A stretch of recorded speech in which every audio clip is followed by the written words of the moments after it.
Salam əziz izləyicilər. Bugün bizim daha bir qəhrəmanımızın evindəyik. Onun cənnətdəki 24-cü il dönümü ilə əlaqədar, Mövludu günü ilə əlaqədar yığışmışıq. Əgər şəhidimiz indi hal-hazırda yaşasaydı, 24 yaşı tamam olacaqdı. Amma o, vətən uğrunda, Qarabağımız uğrunda gedən döyüşlərimizin ilk günündə şəhid olan ilk şəhidlərimizdəndir. 27 sentyabr bizim ölkəmizdə daim qəhrəmanlıq səlnaməsi kimi qeyd olundu. Qarabağımızı 33 il, 30 il işğalda olan torpaqlarımızı azad etdik və bunun uğrunda da çoxlu sayda bizim gözəl oğlanlarımız, qəhrəman igid oğullarımız şəhadətə yüksəldilər. Hansı ki biz o şəhidimizin bugün evindəyik.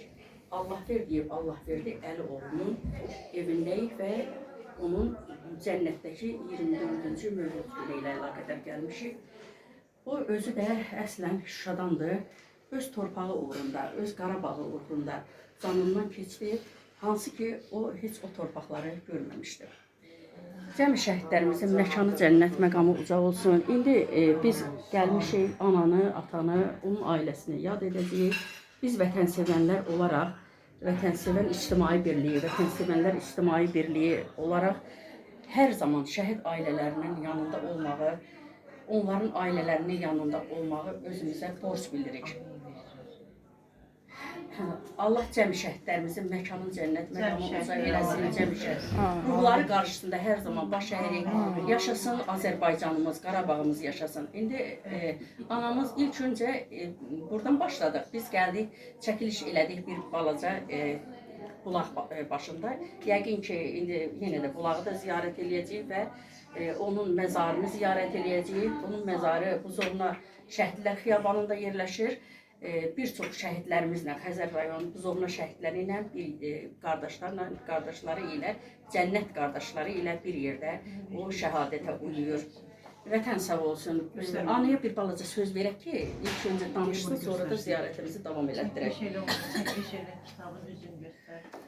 Bu da şəhidimizin kitabıdır. Memorial, Vətən Müharibəsi Şəhidləri birinci hissi. Üzün çevirdi kitabı. Yəni bu kitabda bizim şəhidlərimiz. Bu kitabda bizim bir çox şəhidlərimizi şahlandırır. Bu yolda da çox əziyyət çəkən bizim yazıçılarımız var, şairlərimiz var. Onlar tarix yazırlar. Bizim bir Fəridə xanım var. O da ümumiyyətlə tarix yazır. Yəni Sədaqət xanım özü nə qədər şəhidlərə şeirlər. Burada şəhid analarımız var. Gülhava bacı. Allah məkanın cənnət eləsin babasına. Sonra başqa şəhid analarıdır. Onların Allah balalarını. Ana özü danışsın, anaya gir.